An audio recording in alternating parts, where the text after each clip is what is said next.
You know what I was thinking about the other day, Jason? What? I was wondering if we have any female fans.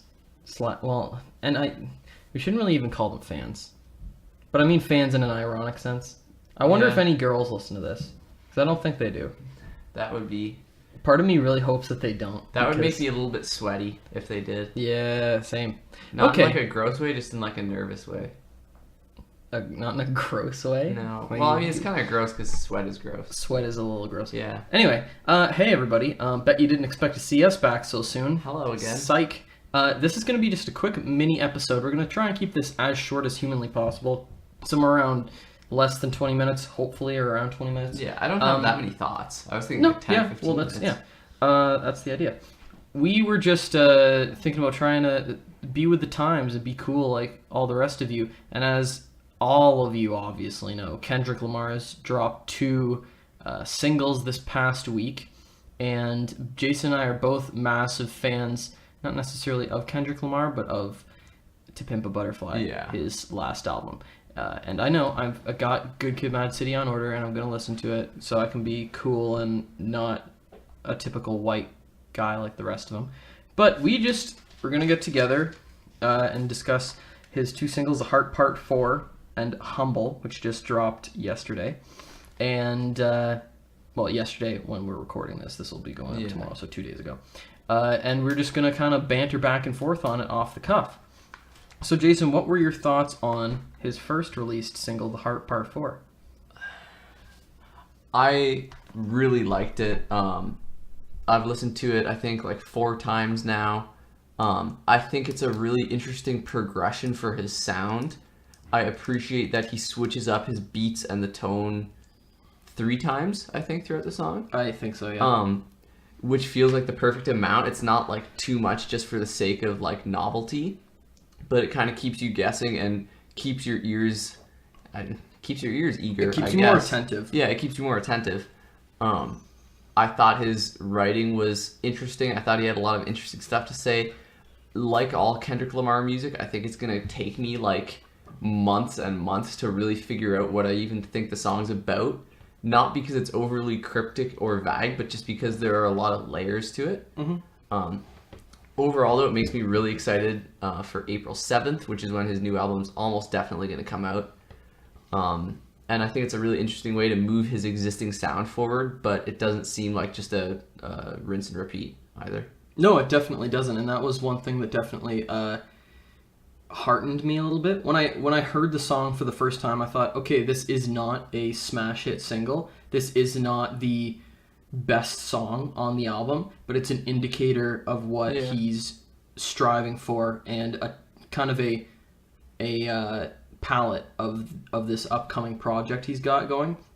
And in that sense, it made me very excited. The lyrical content of the Heart Part 4 didn't strike me as deep as, To Pimp a Butterfly. It's definitely not story-based. It kind of struck me as more like a typical rap diss track. Yeah, it was a diss track, where he's trashing other rappers and talking about how he's so great. And in that sense, I was a little let down and thought, hey, this isn't his typical style of very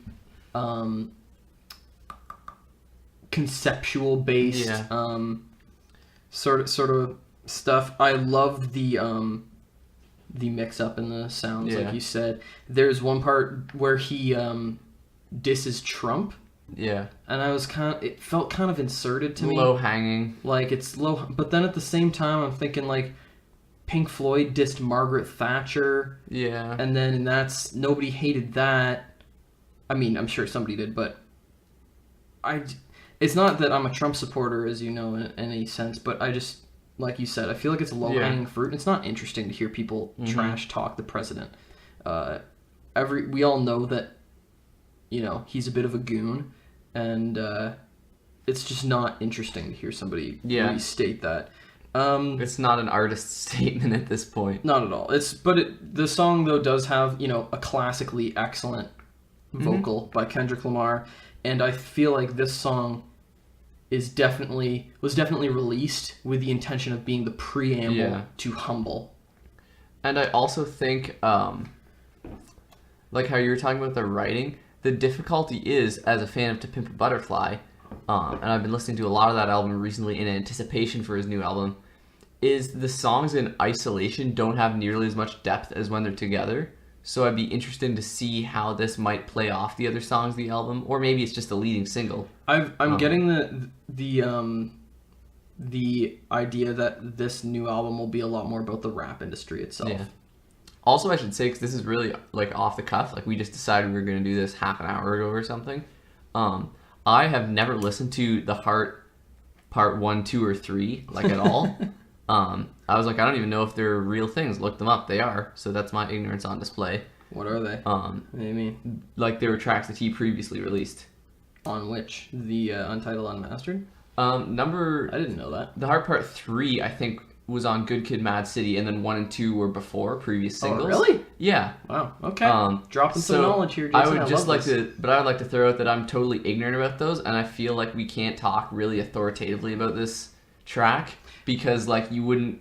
Well, no. You wouldn't go into, like, The Return of the King and really give it a great review if you haven't ever watched or read. But also, he can't really count on people. Yeah, that's true. People doing that. I wonder if, because I had no idea about that because I'm an idiot.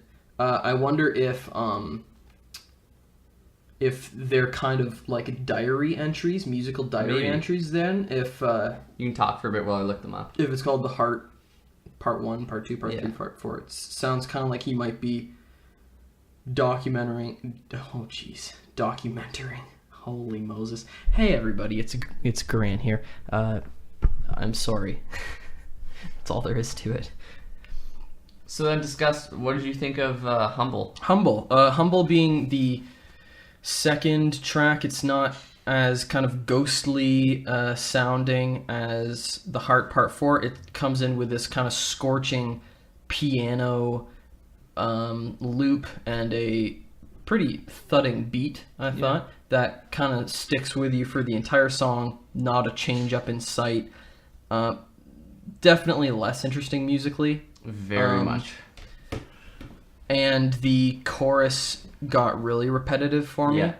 That's not to say I didn't like it, because I think it's a great song, and I think that thematically it's much more interesting than The Heart Part 4. Although The Heart Part 4 is interesting as... This is what I love about rap. He hits, like I said, a little bit on politics, on his personal life, on rap as an industry, and then he teases his album in a song that's going to be on the album, and I like that. I like how rap music has a freedom to be self-referential and documentary in an interesting way that other music types, except for maybe like folk or maybe like country or blues, don't have that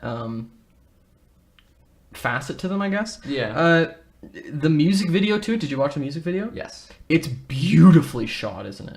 Yeah. Holy moly. So many cool ideas. And it kind of seems to be like this kind of taking the mickey out of every part of the rap industry. The title Humble in and of itself is completely sarcastic because the song itself is anything but humble. It depicts him as the Pope and as Jesus sitting at the Last Supper, and it has him in the middle of like a big reservoir thing shooting golf balls off the top of a car, and very arresting images. Very well shot. Apparently there's been some, well, I don't know how significant any of this sort of stuff is, but a feminist backlash for some remarks he made, which really bamboozled me, because he says he doesn't like Photoshop. He wants to see, something real. And then there is a bit of objectification, but it's hard to tell if that fits within the context of the song. Yeah, I was reading about or this too. Within his and I would kind of assume, quote unquote, knowing him and quote unquote knowing his stances or his lenses that he makes his art through, that it's kind of in the context of the song. Yeah, I mean, that's the impression I got anyway. It had so many layers, and I too assumed that this was like all satirical and stuff like that, because it almost certainly is.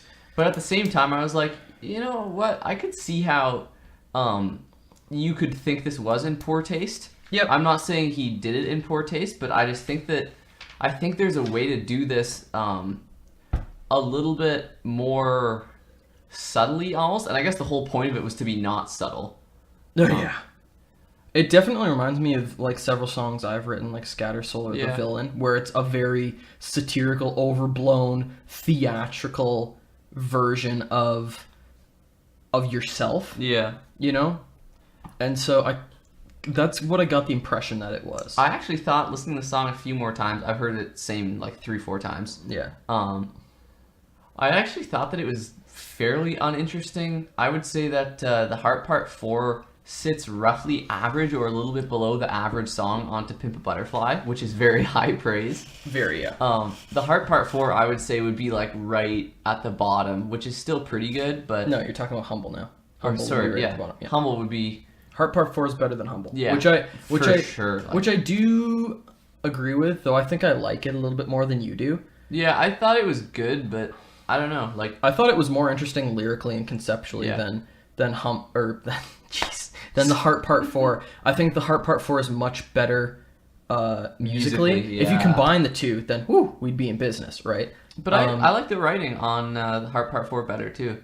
Yeah. I just thought that the chorus got too tired for Humble. Like, yeah, but the Heart Part 4 is a little scattered for me, too. Which, like I said, is something that's great about it. But then it's almost like these disparate elements that he's just kind of throwing it out there. It's like his Facebook feed, you know? It's not a cohesive song. It's not one cohesive statement. Yeah. And that's both its strength and its weakness as a song, I think. Yeah.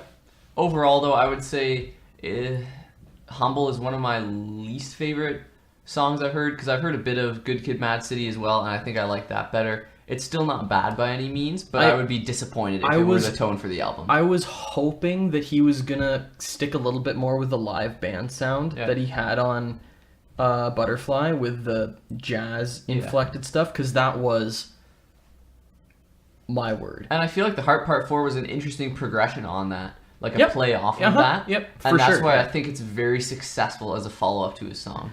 I think that there's a good chance that the album will be fantastic. Oh, I hope so. And I think it will be too. I have high expectations. Also, everybody, another release to look out for, I believe June 1st, the band 68 oh my goodness has released a new tune. We could have talked about this. Yeah, there's so many new songs coming out, man. Lorde put out 2 new songs. Yeah. Suffice it to say, one sentence review. She sounds like Adele now. 68, great 2-piece. Oh my goodness. Heavy rock band. Their new single is so good. Their new single, what was it called? I'm going to look it up really quick, and we'll gloss over it and just say how much we like it. 2 Parts Viper was the album, right? Yeah, 2 Parts Viper is 68's upcoming album. Upcoming album title. Sophomore album. There's no internet. Our internet's dropped out, everybody. Hooray. Let me play the T-Rex game. No, don't play that. Why not? It's going to be loud, man. Oh, it's going to be loud. That's true. That's fair. Okay. Just cut it out.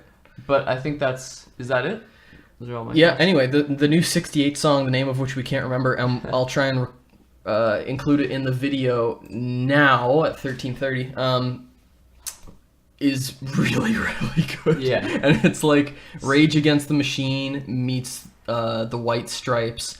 Oh my word. It's got some skadooch. I was very anxious. You know this. I was very anxious that they weren't going to be able to do enough new things and improve on In Humor and in Sadness, which is their debut album, which is unbelievably good. One of the best albums in recent years. Yeah. Anyway, check out those 2 Kendrick songs, The Heart Part 4 and Humble. Check out the new 68 song, the title of which I can't remember. Yes. And let's just state that both Kendrick Lamar songs are very deeply explicit. Oh, yeah. I do think that there can be a valid conversation on either side about whether or not that's acceptable. Yeah.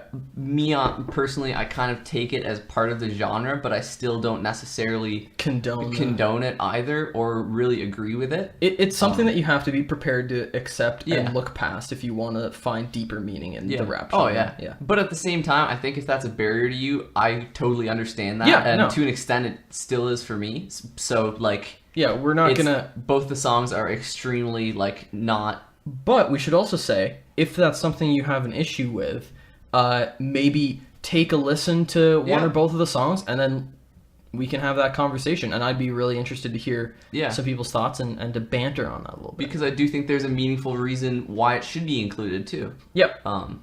But yeah, just throwing it out there, not like a really family friendly. That's a very good point. Don't crank that around your aunt. Well, maybe, especially the racist one. Yeah, everybody has a racist aunt. Some of us have more. But I mean, if you have like an aunt, what's a cool aunt name? I feel like Sarah is actually a pretty cool aunt name. Yeah, I guess. If you have an Aunt Sarah, maybe we won't be for our Aunt Sarah. Probably. Yeah. No, but she's not a rap fan. No, her husband really likes the Smiths though, so that's very cool. I always forget about. He likes the Godfather. He likes the Smiths. The Smiths are my favorite rap band. Yeah, I mean, got good taste. MC Morrissey. The Godfather's my favorite rap movie. Yeah. Okay, everybody, it's gone off the rails. Goodbye. Skirt. We're still here. You thought we left? Sploop. We're always here. Actually, this is our house. What are you doing in here? We're not always here though. Sometimes I'm always here. Even when I say I leave, I just drive the car around and then park it and then come back and lay in the fruit cellar.